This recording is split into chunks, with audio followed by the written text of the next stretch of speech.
आप सबको डॉक्टर रजनी रमन झा शाह, आचार्य संस्कृत विभाग, राजकीय महारानी सुदर्शन कन्या महाविद्यालय बीकानेर का नमस्कार स्वीकार। हमने व्याकरण में भवती शब्द का शब्द रूप सिद्ध किया था। आशा है कि आपको कुछ समझ में आया होगा, और नहीं समझ में आए तो आप पूछ सकती हैं, फ़ोन करके पूछ सकती हैं, इस पर व्हाट्सएप पर अपने ग्रुप में भी डाल के पूछ सकती हैं कि क्या होगा, या फिर मेरे व्यक्तिगत नंबर पर भी व्हाट्सएप करके पूछ सकती हैं।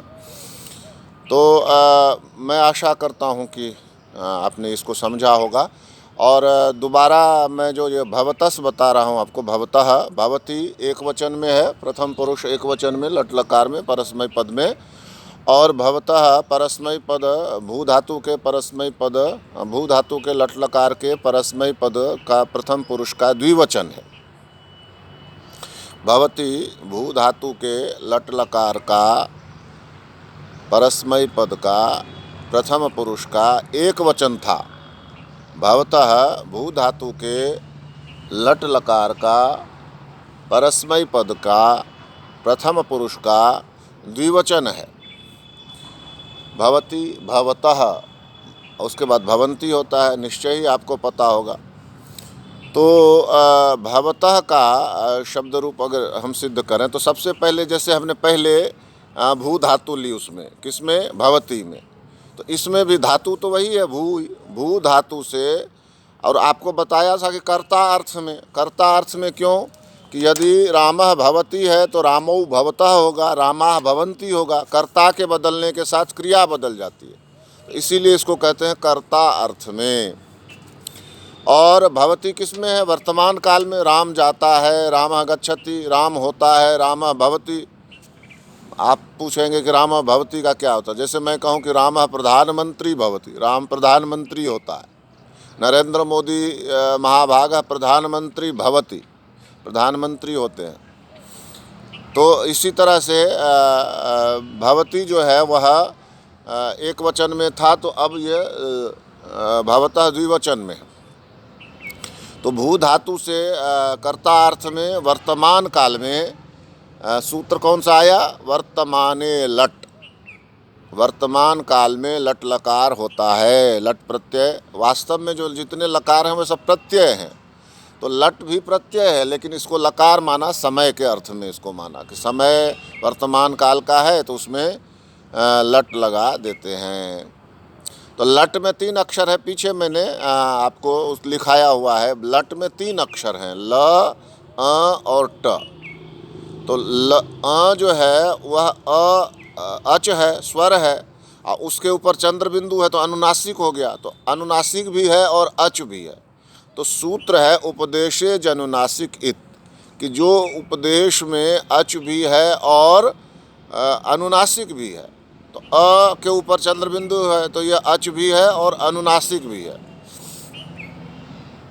तो उपदेशे जनुनासिक इत से इसकी इत संज्ञा हो जाती है, और तस्य लोप सूत्र से उसका लोप हो जाता है।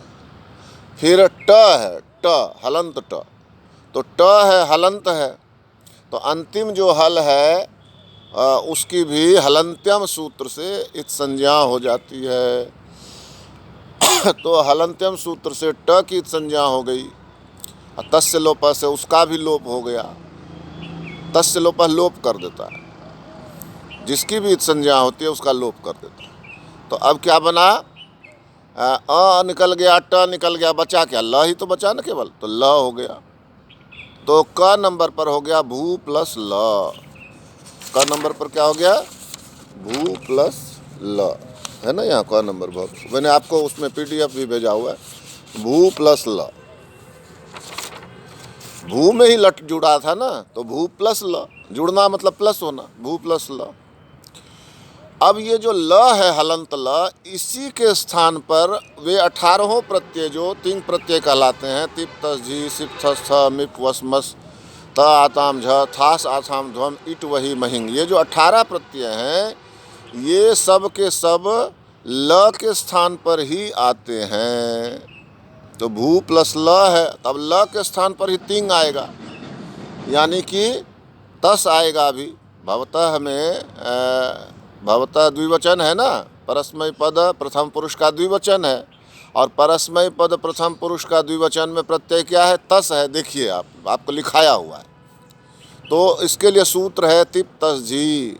तिप तस जी देकर शून्य दे देते हैं। ये वास्तुतः उन 18 प्रत्ययों की गिनती है।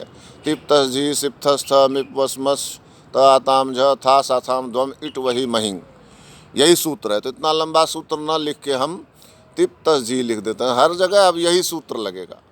तो तिप तस जी सूत्र से तस आया।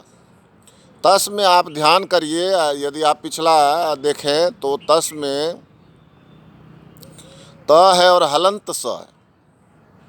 हलंत स है, तो हलंत स होने से हलंत्यम सूत्र यहाँ भी लगेगा।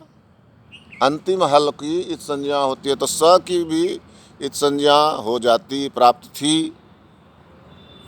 किंतु आपको जानना चाहिए कि जो ये 18 प्रत्यय हैं तिंग के, इनको भी विभक्ति माना जाता।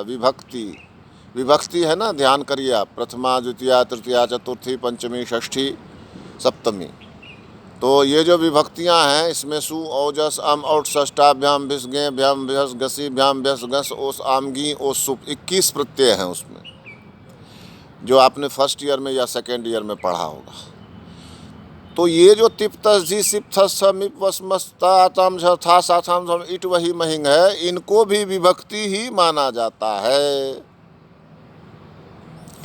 और जब इनको विभक्ति माना जाता है तो न विभक्तौ तुस्माह, एक सूत्र आता है, वह कहता है कि तू मतलब त थ द ध न, ये व्याकरण की भाषा है अपनी। कु मतलब क ख ग घ ङ, चू मतलब च छ ज झ य, टू मतलब ट ठ ड ढ ण, तू अर्थात त छ द ध न, पु अर्थात प फ ब भ म, ये व्याकरण की भाषा है। तो न विभक्तो तुस्माह का अर्थ क्या हुआ कि विभक्ति में तू हो, यानी त छ द ध न हो, और स हो, सड़क वाला स, और म हो, तो उनका लोप नहीं होगा, उनकी संज्ञा नहीं होगी। तो तुस्मा में क्या हो गया? तुस्मा तस में क्या है? स है, तो आ गया ना उसमें त छ द ध न स और म, ये 7 अक्षर हैं यदि, तो उनकी संज्ञा नहीं होगी।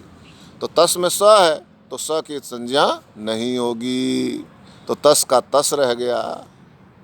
ठीक है। तो दूसरे नंबर पर आ गया भू प्लस तस।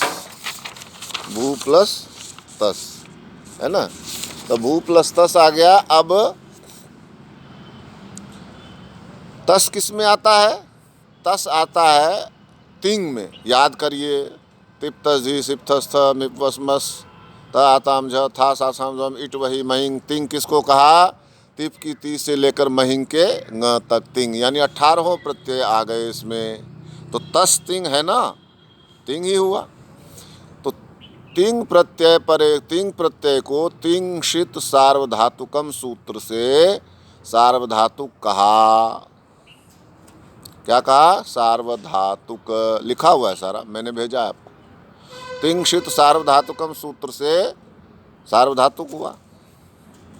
अब सार्वधातुक परे हो, यानी कि तस परे है, तो है तो भू से परे, यानी तस और भू के बीच में, भू से परे क्या होगा?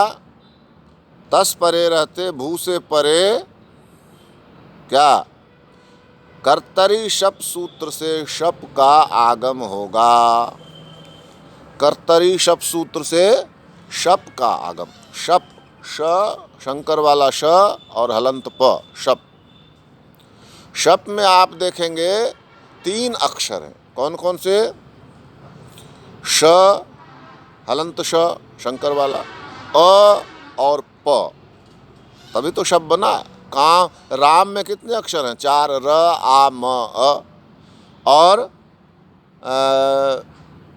वाक में कितने अक्षर हैं? 3। व आ हलंत क, वाक। व हलंत आ क हलंत, 3 अक्षर। उसी तरह से यहाँ पर शप में 3 अक्षर हैं। कौन से? श हलंत अ और हलंत प। तो श जो हलंत है उसकी इत संज्ञा हो जाती है। उसके लिए सूत्र है लशक्व तद्धिते, कल भी बताया था, फिर बता रहा हूँ। ल श कु, कु मतलब क ख ग घ ङ, तो 7 अक्षर हो गए। ल श क ख ग घ ङ। इनकी क्या हो जाती है?